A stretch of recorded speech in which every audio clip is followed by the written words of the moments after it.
Hola amigos, ¿cómo están? Un cordial saludo desde Atlanta, Georgia. Les saluda el doctor Alejandro Navarrete, director clínico del Counseling Institute of Atlanta.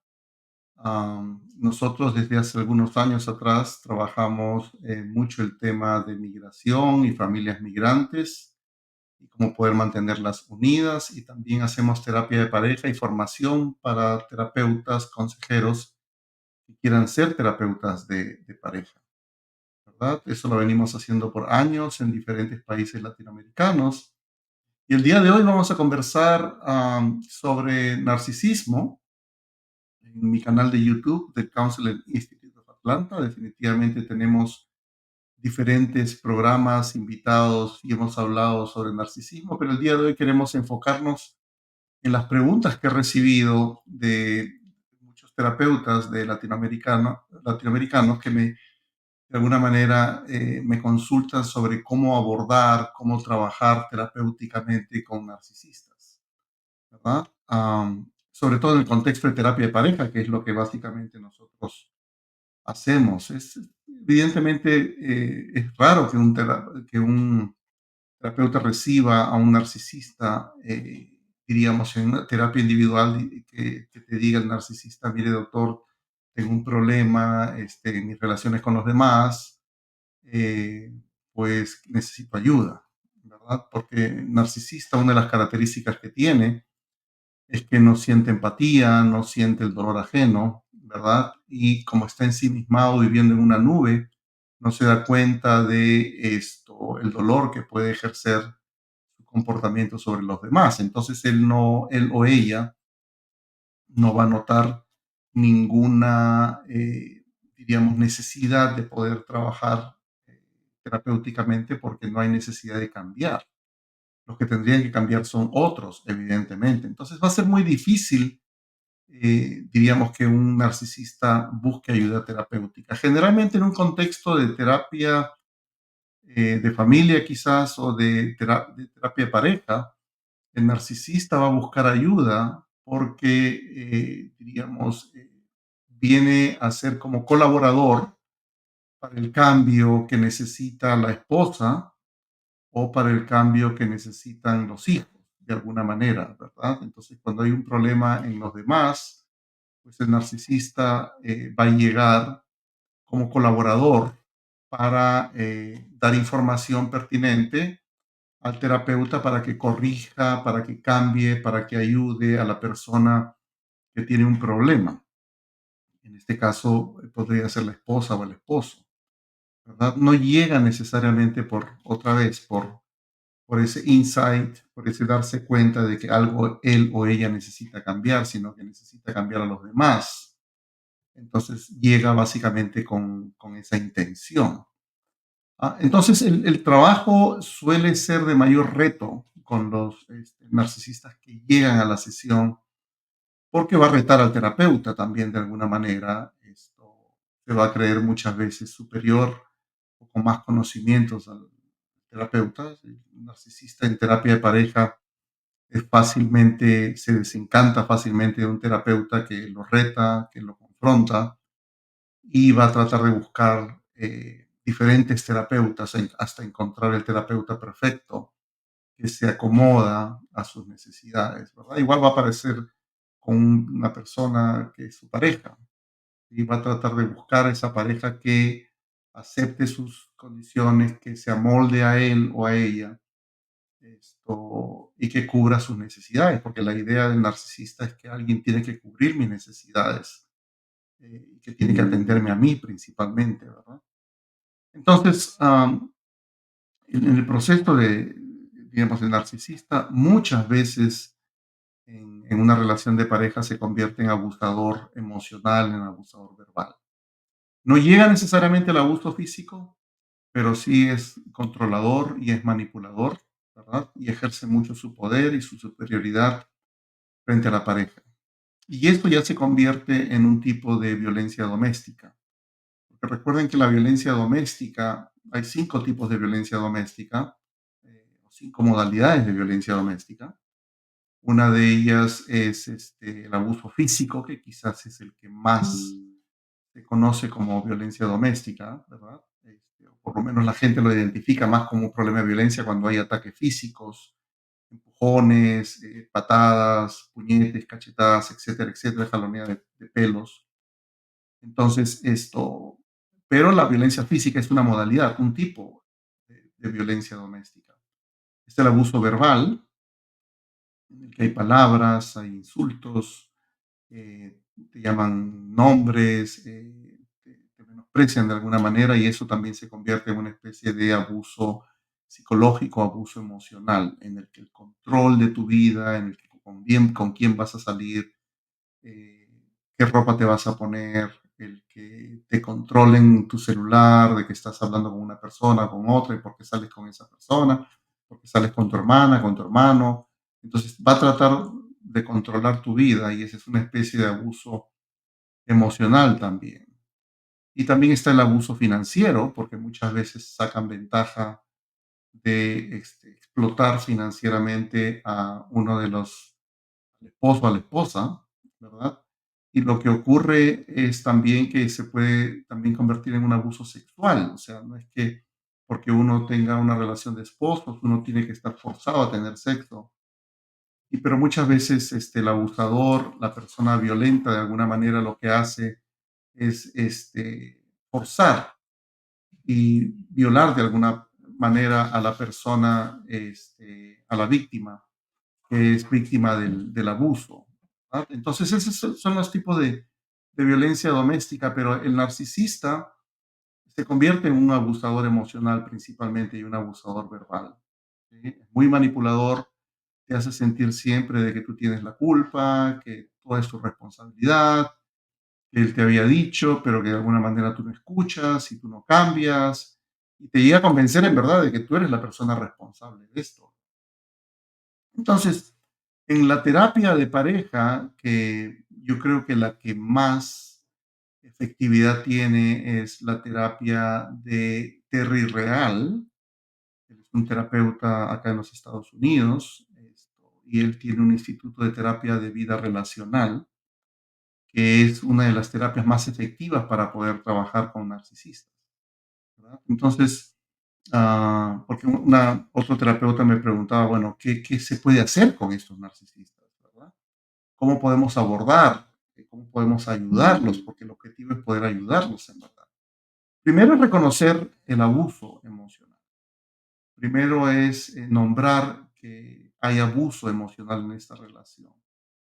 Y evidentemente habiendo toda una etapa de evaluación para poder demostrar o poder en realidad evaluar de que no hay un tipo de violencia caracterológica. La violencia puede ser más situacional y eso se puede trabajar en terapia de pareja, pero una violencia caracterológica en el que el narcisista se convierte diríamos, en un psicópata o es un psicópata que en realidad puede lastimar, puede matar, puede mutilar a la persona, a la víctima. Diríamos, ese es un tipo de violencia caracterológica en el que, diríamos, el psicópata nunca va a cambiar, nunca va a aceptar su responsabilidad y no tiene ninguna intención de que las cosas mejoren para que él cambie, ¿verdad? Tiene la intención de que las cosas mejoren para que la pareja cambie, para que se adapte a tus necesidades y cumpla tus necesidades, pero básicamente por eso. Entonces, tenemos que hacer una evaluación para ver el tipo de violencia que se está viviendo. Y si hay una violencia activa y no hay esa necesidad de cambiar, es muy peligroso hacer terapia de pareja. Muy, muy peligroso, porque la terapia de pareja requiere que los dos estén dispuestos a trabajar y que haya un balance de poder. Pero recuerden, cuando hay un problema de violencia doméstica, hay un tema de poder y control del abusador sobre la víctima. Y si el abusador tiene características psicopáticas de personalidad, pues son personas muy, muy peligrosas. Entonces no se debería trabajar con esas personas, ¿verdad? Pero de alguna manera, diríamos, después de hacer la evaluación y podemos ver de que no es una violencia caracterológica, esto se puede trabajar, diríamos, la perspectiva del abuso emocional en un contexto de terapia de pareja, pero una de las primeras cosas que tenemos que hacer o decir es que el abuso verbal tiene que terminar inmediatamente. O sea, no pueden seguir habiendo insultos, llamada de expresiones, frases que son dolorosas, denigrantes hacia la otra persona. Y eso es lo primero que tiene que ser parte del requisito o regla para que la terapia de pareja pueda funcionar, ¿verdad? Entonces, definir el abuso, definir de que hay una relación, una situación en la que hay un tipo de abuso, porque es abuso mirar a una persona de arriba hacia abajo y denigrarla, y hay que nombrar que es un tipo de abuso y que eso es lo primero que se tiene que cambiar si es que se quiere en realidad rescatar la relación.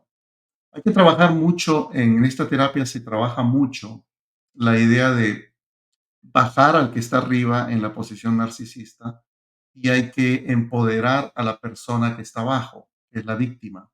De alguna manera tenemos que comprometer más a la víctima para que la víctima pueda empoderarse y tomar decisiones. Por eso es que se llama también una terapia de empoderamiento, porque el poder de bajar al que está arriba no lo da el terapeuta, sino lo da la persona que está abajo, que es la víctima que se empodera y le dice algo así como que si tú sigues haciendo esto, esto se va a terminar, esto se va a acabar y vamos a divorciarnos, ¿verdad? Pero muchas veces, que es algo tan fácil de decirlo de afuera, pues hay que trabajar los miedos, los temores, todas las ideas que tiene la víctima sobre por qué es que debo quedarme en una relación abusadora. Porque mucha gente se queda en una relación abusadora por el miedo o por la situación de qué van a decir o la parte financiera, ¿verdad? O cómo me voy a divorciar, cómo le voy a hacer esto a mis hijos, el dolor que le voy a ocasionar a mis hijos. Entonces se sacrifican de alguna manera por el amor de los hijos. Cosa que es lo más inadecuado, porque pues vivir en un ambiente de toxicidad no es algo nada saludable. Lo más saludable sería una buena separación en la que cada uno tenga su espacio, marcado su territorio y no haya ese ambiente de tensión, de violencia, de gritos en una casa, que es lo que más podría perjudicar a un niño, ¿verdad? Sin embargo, un buen divorcio, una buena separación, los niños están un tiempo con papá, un tiempo con mamá, ese ambiente de hostilidad se calma y por lo tanto, pues hay más posibilidades de que el niño pueda crecer con un ambiente de mayor seguridad, pero sabiendo que papá vive en su casa y mamá vive en la suya, ¿verdad? Entonces, es importante trabajar con la persona que está abajo, con la víctima, la persona que piensa que tiene que quedarse a como dé lugar y romper muchos mitos, educar a la persona y trabajar esos mitos, trabajar los miedos, trabajar sus recursos personales, sus redes familiares, para poder, poder tener esa fortaleza de decir, si esto continúa, tú te tienes que ir, definitivamente, ¿verdad? Entonces hay que empoderar al abusado y hay que bajar al narcisista, uniéndose también al narcisista emocionalmente, en poder entender de que es una persona que ha sufrido abuso, que su niño adaptado de alguna manera responde quizás a como respondía su papá, porque muchos narcisistas de alguna manera vivieron una situación de abuso, una situación de maltrato. Y lo que comenzaron a hacer fue levantar la voz de protesta, convertirse en abusadores, gritar, insultar a la gente como un mecanismo de sobrevivencia frente a los abusos que él o ella sufría desde niño, ¿verdad? Es muy típico que una persona narcisista haya tenido un tipo de maltrato, un tipo de abuso, una experiencia de trauma desde niños también. Entonces hay que hablar de todo esto, diríamos, con la persona que es abusadora, definitivamente, ¿no? Entonces, en la terapia relacional se usan muchos esos mecanismos, se trabajan de esa manera para poder de alguna manera balancear un poquito los poderes, ¿verdad? Bajar al que está arriba y subir al que está abajo. Entonces, en esta terapia, un terapeuta me pregunta, bueno, ¿y por qué es importante conocer la historia de las personas y ir a la familia de origen de uno, ¿verdad? Porque pues, yo me uno con mi esposa, pero yo tengo toda una historia, tengo todo un origen con respecto a toda mi historia personal, ¿verdad?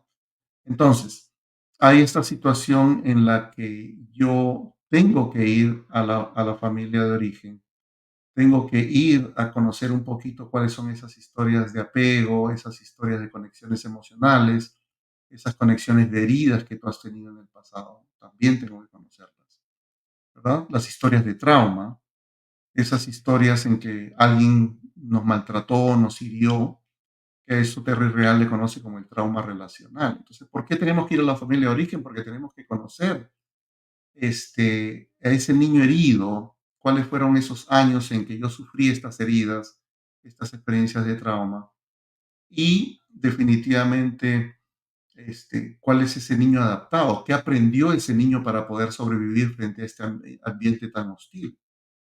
Entonces, en este tipo de terapia se trabaja mucho en el niño interior, ¿verdad? Que es parte de la psique humana. Se trabaja este niño herido, que se habla que se forma básicamente en los 5 primeros años de vida. Se trabaja este niño adaptado, que es la conducta que aprendemos para poder sobrevivir frente a esta historia de abuso que se da básicamente de los 5 o 6 años hasta los 17, 18 años. Y este adulto funcional, que supuestamente se da después de los 18 años. Pero muchas de estas conductas del narcisista son respuestas de adaptación frente a una situación de abuso o maltrato, ¿verdad? Y no tienen otros recursos, no tienen otras posibilidades de actuar. Entonces, trabajar con el narcisista significa darse cuenta de que hay conductas, hay patrones que se siguen practicando de adulto, pero que de alguna manera cuando éramos niños fueron funcionales porque nos ayudaron a sobrevivir frente a esta situación de abuso y de maltrato, pero que son disfuncionales ahora como adultos porque quizás yo sigo practicando ese patrón de gritar e insultar a los demás, pero no, diríamos, no como para defenderme cuando era niño, sino lo hago con mi esposa y lo hago con mis hijos. Entonces, aprendo ese patrón relacional y pienso que es normal actuar así, o que a los hombres hay que tratarlos como hombres, hay que maltratarlos, hacerlos hombres, porque son cosas que yo aprendí desde niño, ¿verdad? Entonces, la historia de estas heridas es muy, muy importante, porque en esta terapia es fundamental trabajarlo de esa manera. Entonces, en esta terapia de vida relacional se trabaja básicamente esto, unir, digamos, movernos a la familia de origen, dónde aprendimos estas conductas, cómo nos formamos en nuestra psique humana, en nuestra formación humana con nuestra familia, y cuál fue el impacto de todas estas cosas que yo viví a mi niño interior, básicamente, ¿no? Entonces, ah, pues, y lo otro es, otro terapeuta nos hacía la pregunta de, es posible que alguien así cambie?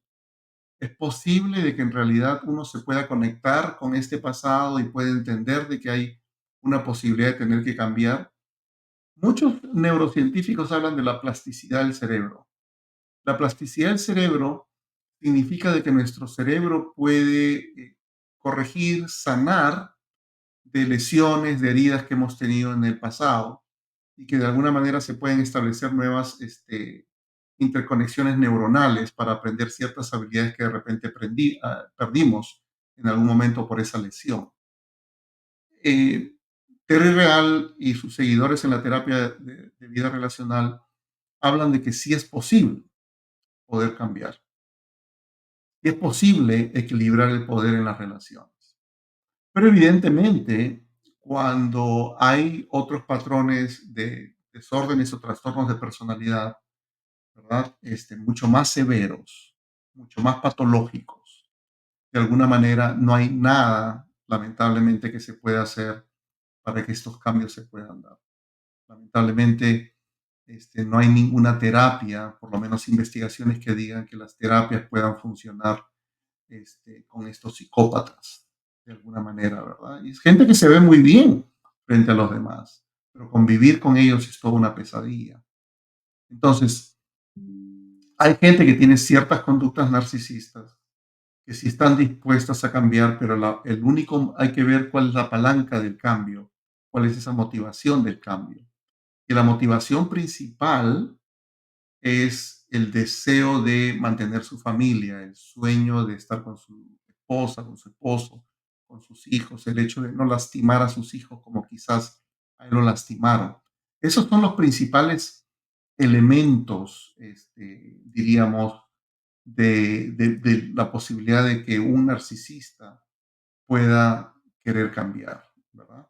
Pero otra vez, el psicópata narcisista, estamos hablando de casos psiquiátricos mucho más complejos que quizás no puedan tener la posibilidad de cambiar. ¿Sí? Entonces, esa es la parte un poquito complicada. Entonces, Teoría Real habla de esta, diríamos, este mapa relacional en el que muchas veces nosotros en nuestra autoestima, cuando desarrollamos nuestra autoestima, hablamos de este estado de grandiosidad, ¿verdad? En el que yo desprecio a los demás. ¿Sí? Pero lamentablemente este estado de grandiosidad en el fondo del corazón del narcisista es un desprecio hacia ti mismo, porque hay ese dolor, esa sensación de haber sufrido cosas que no se manifiestan, sino que tengo una careta de todo lo puedo, ¿verdad? Y este estado de vergüenza, en ese estado de ser inferior a los demás, en que todos los demás son mejores que yo no merezco ser tan bueno, ¿verdad? Es una vergüenza más interior, más hacia adentro, más hacia uno, ¿verdad? Que yo no puedo las cosas que otros sí pueden. Ambos son desprecio. El narcisista, el desprecio hacia los demás, y el estado de vergüenza de ser menor, que es el desprecio hacia uno mismo. Y está el tema de límites en mis relaciones. Muchas veces cuando me han lastimado y he llegado a un extremo de dolor, yo pienso de que nadie más se va a meter conmigo, nadie más me va a lastimar, nadie más me va a agarrar de tonto, como me agarró mi papá o como me agarró mi hermano de tonto. Y yo lo que voy a hacer ahora es agarrar de tonto a los demás, ¿verdad? Es un estado de superioridad, de grandiosidad, que todo lo puedo. Y esa es la careta que yo voy a mostrar. Entonces, un estado de grandiosidad con unos límites acorazados, de fortaleza, de verme siempre superior y fuerte hacia los demás. Nadie más me va a lastimar. Tengo como una coraza puesta para que no entren balas. O, sin embargo, si estoy en un estado de vergüenza, un estado de ser menor que otros y que pues yo no merezco nada bueno y al mismo tiempo no pongo límites, voy a generar un amor codependiente de otras personas. Voy a ser abusado, me van a maltratar, me van a engañar repetidas veces y yo no importa qué, me voy a quedar. Entonces, este terapeuta me preguntaba, ¿qué es lo que hace la terapia de vida relacional? Hay que nivelar el autoestima, ni muy arriba ni muy abajo, y hay que nivelar los límites, ni muy acorazado, ni muy sin límites, porque irse a los extremos de arriba a abajo o horizontalmente pues no genera un equilibrio. Lo ideal es estar en esta intersección entre lo que es la autoestima y los límites para que nuestro adulto sabio tome buenas decisiones, pueda tener relaciones saludables, ¿verdad? Entonces, diríamos, es importante, diríamos otra vez con los narcisistas, como me preguntaba qué hace la terapia de vida relacional este colega, pues dónde está esta energía para poder cambiar. Y estamos hablando de las consecuencias negativas, de qué tienen que perder, qué es lo que vas a perder si tú sigues con ese tipo de actitud. ¿Sí? Y también, a ver, ver un poco, ayudarlos a ver cuáles son esas consecuencias positivas. ¿Qué puedes ganar con todo esto? ¿Qué puedes ganar con el cambio? ¿Verdad? Entonces, esta es diríamos, la posibilidad de cambiar. Y otra vez, la energía no viene del terapeuta, va a venir básicamente de la persona que está viviendo con el narcisista o la narcisista, ¿verdad? Entonces, la víctima tiene miedos, como les decía hace un momento. El miedo real, que si pone límites va a perder a su pareja. Porque es cierto de que estas cosas es un riesgo de que pueda perder a su pareja. Hay que reconocer ese miedo, ¿verdad? Hay que de alguna manera ver si la persona está dispuesta a arriesgar. Porque el problema es que si no arriesga, no va a haber ningún cambio. Las cosas van a seguir igual. Y hay que amplificar de alguna manera estas consecuencias de, bueno, si no haces algo al respecto, ¿qué va a pasar en tu vida?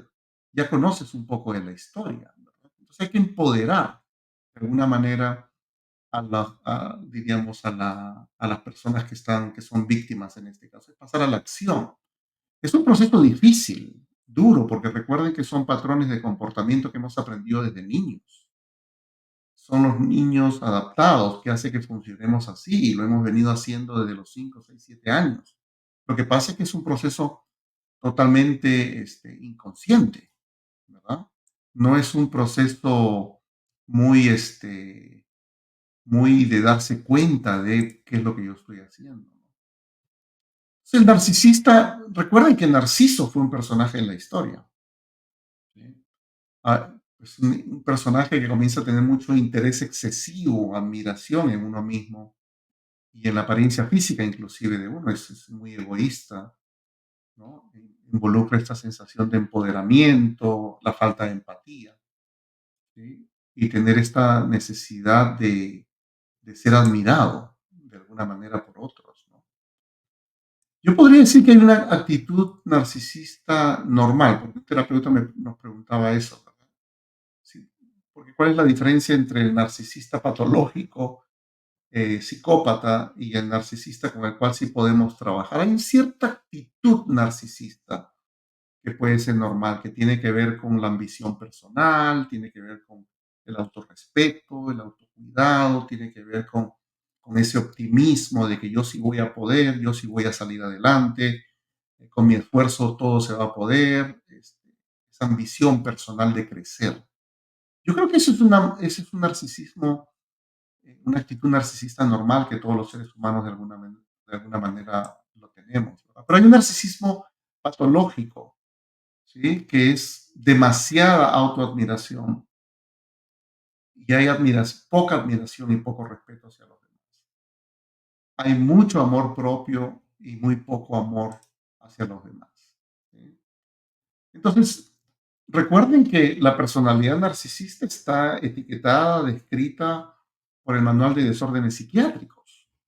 Es un desorden, es un trastorno de personalidad, ¿sí? Cuando hablamos de que cree que es excepcional, que hay fantasías de éxito ilimitados, que hay una grandiosa autoimportancia, ese sentimiento de admiración injustificada, ese sentimiento de satisfacción, es opresivo en sus relaciones interpersonales, esta falta de empatía, que ya lo habíamos mencionado, este resentimiento hacia los demás, este egoísmo, de alguna manera, ¿no? Por eso es que el narcisista desprecia a los demás, ¿sí? Desprecia a los demás. Entonces, está empoderado, pero dentro de ese desprecio hay mucha vulnerabilidad, hay mucho miedo. Por eso es que es resentido, resentida, por eso es que es defensivo. Y entra en un estado de grandiosidad porque es competitivo, presumido, ¿verdad? Quiere empoderarse y ser mejor que otros. Pero dentro de toda esa señal de que yo soy mejor que otros, hay mucha inseguridad personal, ¿verdad? Entonces, hay un desbalance de esa autoestima, ¿verdad? No es una autoestima sana. Y otra vez, pues hay que tener mucho cuidado porque el narcisismo suele tener, diríamos, esa tendencia a conductas agresivas y violentas, especialmente cuando son, pues, de alguna manera provocados o provocadas, ¿no? Y hay dos caras del narcisismo, ¿no? Hay una cara de grandiosidad, de que yo soy pues lo máximo, y hay una cara vulnerable, ¿sí? Entonces el grandioso, el narcisista grandioso tiene mucha seguridad en sí mismo, puede ser agresivo, exhibicionista, irrespetuoso, autocomplaciente para él mismo o ella misma. Pero el narcisista vulnerable es más bien defensivo, es ansioso, es arrogante, es presumido, ¿verdad? Es hipersensible de alguna manera. Entonces, esto es importante definir esto para esta persona, este terapeuta que nos hacía esta pregunta de, diríamos, cómo poder entender a un narcisista si en realidad puede estar en su estado de grandiosidad o puede ser muy ansioso, muy arrogante. Entonces, ¿por qué? Porque hay mucha inseguridad. Hay mucha inseguridad personal. Mientras otros se notan o se hacen ver como muy seguros de sí mismos, ¿sí? El narcisista vulnerable tiene esta ansiedad, por eso es que es presumido, un poco arrogante de alguna manera, porque hay mucha inseguridad personal. ¿Sí? Entonces el narcisista grandioso es más extrovertido, ¿verdad? Es más dominante, suelen tener una alta autoestima, pues son asertivos y ellos dicen que se sienten felices en su vida y pues son socialmente competentes, son dominantes también, ¿verdad? Encantadores, saben alcanzar, perseguir sus metas, sus objetivos. ¿Sí? Pero el vulnerable de alguna manera tiene esa tendencia a una baja autoestima.